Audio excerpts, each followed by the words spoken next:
கர்த்தராகிய இயேசு கிறிஸ்து நாமத்திற்கு மகிமையும் உங்கள் அனைவருக்கும் என் ஸ்தோத்திரங்களை நான் தெரிவித்துக் கொள்கிறேன். நமக்கு வெற்றி தரும் வேத வசனமும் பாடலும் என்ற இந்த நிகழ்ச்சியில் உங்களை சந்திப்பதிலே மிக்க மகிழ்ச்சி அடைகிறேன். இன்றைக்குரியதான வேத வசனம் சங்கீதம் 23:4 சொல்லப்பட்டிருக்கிறது. நம் மரண இருளின் பள்ளத்தாக்கிலே நடந்தாலும் பொல்லாப்புக்கு பயப்படேன், தேவரீர் என்னோடு கூட இருக்கிறீர், உமது கோலும் உமது தடியும் என்னை தேற்றும் என்று சொன்ன வசனத்தின்படியாக ஆண்டவர் நம்மளோடு கூட இருந்து மரண இருளின் பள்ளத்தாக்கிலே நடந்தாலும் பொல்லாப்புக்கு பயப்படாதபடிக்கு தேவன் நம்மளை பாதுகாக்கிறவராய் இருக்கிறார். ஏனென்றால் அவர் சொல்லுகிற காரியம் என்ன அப்படி சொல்லி பார்க்கும் பொழுது, என் ஜீவனுள்ள என் சத்துருக்களுக்கு முன்பாக எனக்கு ஒரு பந்தியை ஆயத்தப்படுத்தி என் தலையை எண்ணெயினாலே அபிஷேகம் செய்கிறேன், அப்போ என் பாத்திரம் நிரம்பி வழிகிறது. என் ஜீவனுள்ள நாளெல்லாம் நன்மையும் கிருபையும் என்னை தொடரும். நான் கர்த்தருடைய வீட்டிலே நீடித்த நாட்களாய் இருப்பேன். அப்ப நீடித்த நாட்களாய் இருக்க வேண்டும். நம்மளுடைய பாத்திரம் நிரம்பி வழிய வேண்டும் என்றால் மரண இருளின் பள்ளத்தாக்கின் ஊடாய் நடப்பது நிபந்தனையாய் இருக்கிறது. அதனாலே அதை கண்டு நாம் அஞ்ச தேவையில்லை. என்றால் மரணத்தை ஜெயித்த தேவன் இயேசு நம்மளோடு கூட அவர் இருக்கிறவராகவே இருக்கிறார். அடுத்தது ஒரு காரியத்தை மார்க் எழுதின சுவிசேஷத்திலே பார்க்கிறோம். 4ஆம் அதிகாரத்தில் 37வது வசனத்திலே படகுல பிரயாணம் போகிறார்கள். அப்பொழுது அவர் சொல்றாங்க, என்ன பண்றாங்கன்னா, அப்பொழுது பலத்த சுழற்காற்று உண்டாகி படகு நிரம்பத்தக்கதாக அலைகள் அதன் மேல் மோதிற்று. கப்பலின் பின்னணியத்தில் அவர் தலையணையை வைத்து நித்திரையாய் இருந்தார். அவர்கள் அவரை எழுப்பி, போதகரே, நாங்கள் மடிந்து போகிறது உமக்கு கவலை இல்லையா என்றார். அவர் எழுந்து காற்றை அதட்டி கடலை பார்த்து, இறையாதை அமைதலா இரு என்றார். அப்பொழுது காற்று நின்று போயிற்று, மிகுந்த அமைதல் உண்டாயிற்று. ஆமே, அமைதல் உண்டாக வேண்டும். தேவனுடைய அற்புதத்தை நாம் பார்க்க வேண்டும் என்றால் நம்முடைய வாழ்க்கையிலே புயல்கள் வருவது அவசியமாயிருக்கிறது. ஏனென்றால் இது எல்லாமே தேவ நாமத்தை மகிமைப்படுத்தக்கூடியதா இருக்கிறது.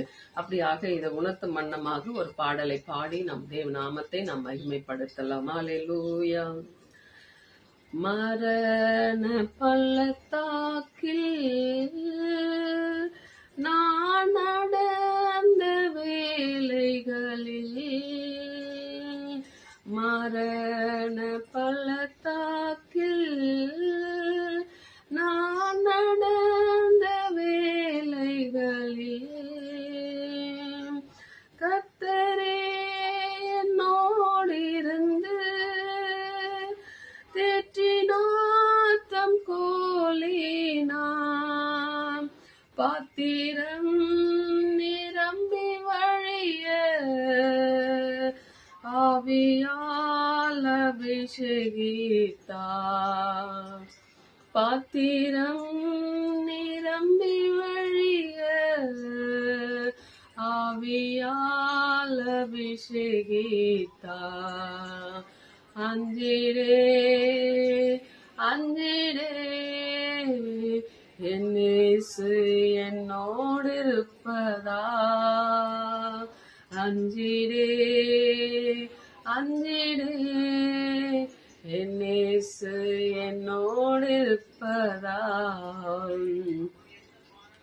அலைகள் படகின் மேல் மோதி ஆழ்த்தினாலும், அலைகள் படகின் மேல் மோதி ஆழ்த்தினாலும், கடல் மேல் நடந்து வந்து கர்த்தரே என்னை தூக்கினார், ஆடல் நீக்கியவர் அமைதிப்படுத்தினார், ஆடல் நீக்கியவர் அமைதிப்படுத்தினார்.